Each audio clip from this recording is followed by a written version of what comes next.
Traveler, I'm glad you're here. Let's get right into it because this is an important one. You see, a lot of people think that reality is haunting them, that everything is happening to them, and it all is about this bigger idea of personalization. And what we have to understand is that reality is not against us, reality is actually neutral.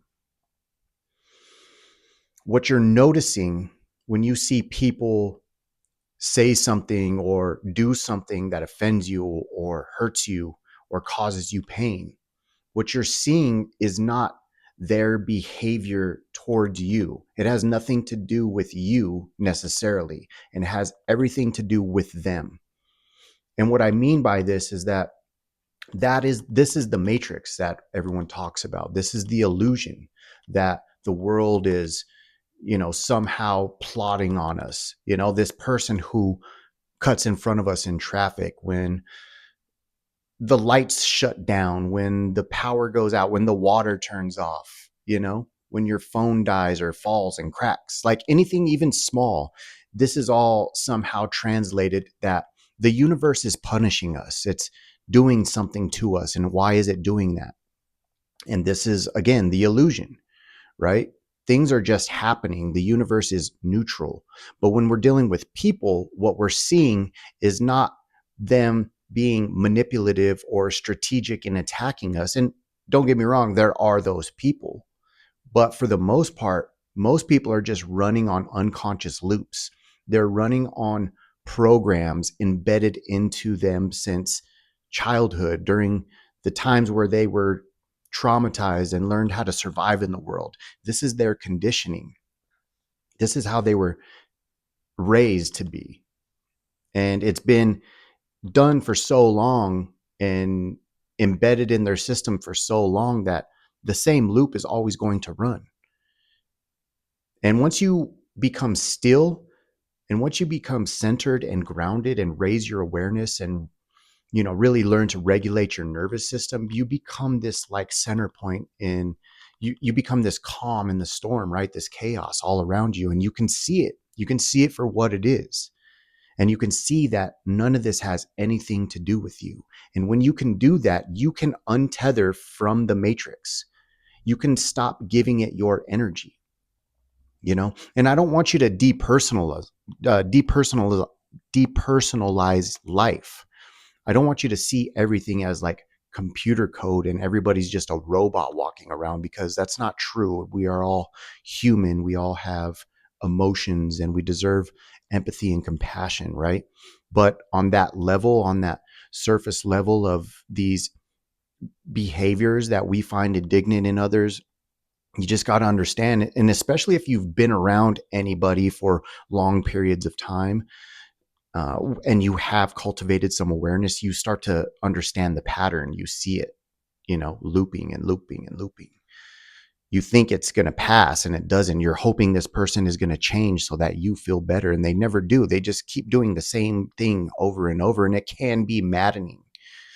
But once you reframe that, once you switch your perspective into the point of view that these are basically colonized minds, conditioned minds, you're going to notice that it's not happening to you.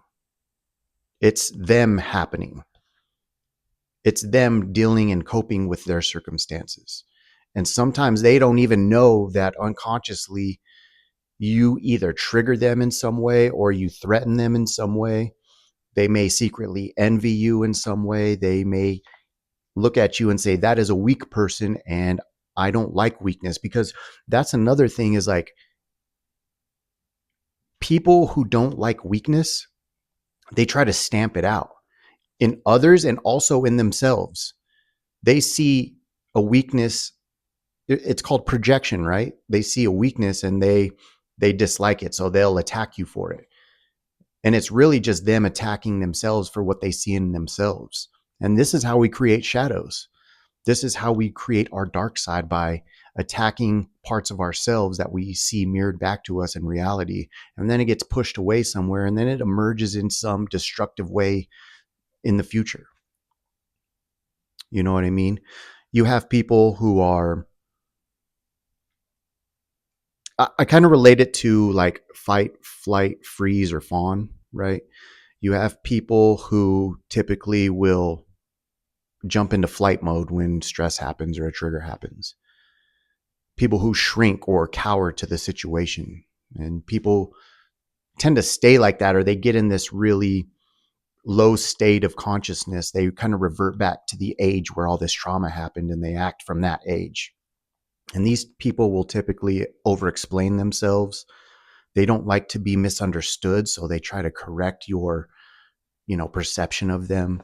They will talk to you and try to, prevent you from feeling the brace, or the impact of their, error or the fault in their ways. You know what I mean? They try to brace for an impact that hasn't even happened yet.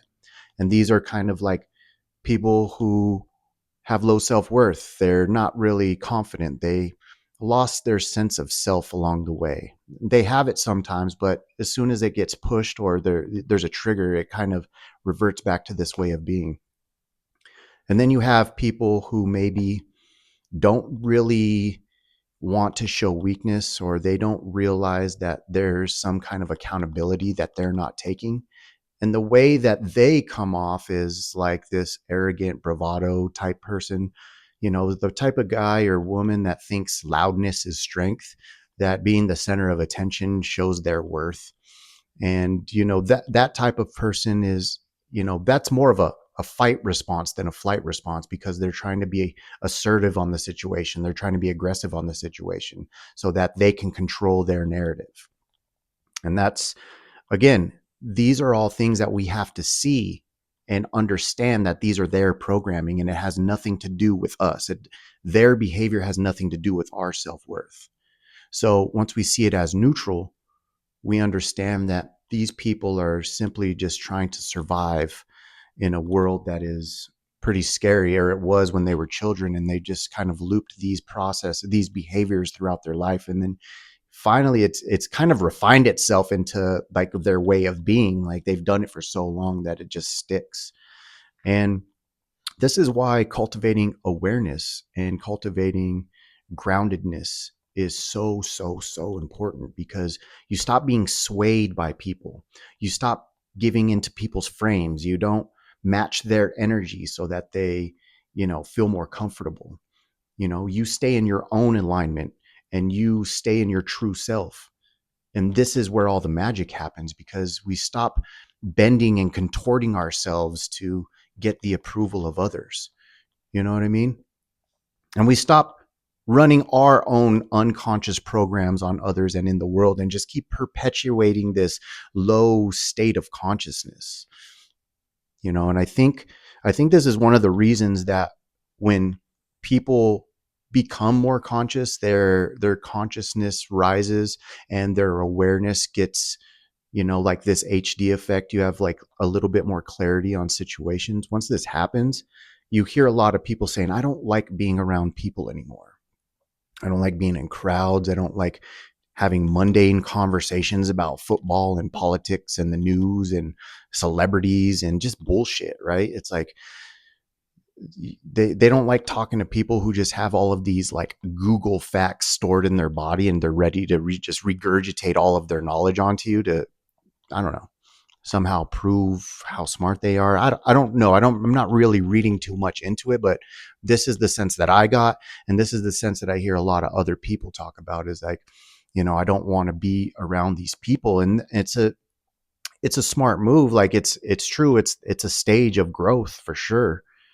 And I think that's what it is. We're starting to see those loops, but we're in that threshold space. We're in that liminal space where we're starting to protect our own energy and see these unconscious programs running. But I think once you see the unconscious programs running with clarity, and you see it as a neutral universe, you stop having this inclination to stay away from people. And I feel like this is a little bit where I'm getting to, where I'm like coming back into the world and I'm saying like, I can be around these people because I'm not getting hijacked around them. And I have a little bit more compassion for people. And I think also that when we look at the world as like a place that we don't want to be a part of, we actually throw the baby out with the bathwater. Like if we isolate ourselves, we're going to miss out on opportunities to have true, genuine connection with people who are out there that will want to relate with us and connect with us and grow and have real, you know, enlightening conversation and want to do things like start businesses or just go hiking or go play a sport, or you know what I mean, do fun things and build, like really, like if you want to build a community, I feel like you got to go find your people, and it's going to take you going out in there, but you're going to have to freaking kind of weed through the, weed, like search through the mud for that, that lotus. So, we can't, and this is just my opinion, but I don't think it's important that we isolate ourselves too much, because isolation can become a prison, so you can break yourself out of the matrix to only, put yourself in your own personalization trap or mental trap. You know what I mean? So, um, there's real connection out there. And I think that if we just look at the world as neutral, we'll be a lot better off. So, I hope this was a enlightening or insightful conversation, and I hope to see everybody join in on the conversation. If you are interested in raising your awareness or regulating your nervous system, please feel free to click my link in my bio. And I have some awareness sessions, 30 minutes, and you can book a one-on-one with me, and I would love to speak with you. And again, let's build a community. Let's build a place where we all raise our consciousness, because I think that is the problem with the world, is that we have so much unconscious slop around in the world, and we need to help each other raise up and reach that higher level so that we can affect people in our circles positively, and it just branches off from there and spider webs out from there, and you just create this massive chain link. So that's my message for today. I'm glad you're here, weary seeker. Keep on traveling the path and keep slaying those dragons. Actually, keep learning to ride the dragon. All right, and we'll see you on the next one. Peace.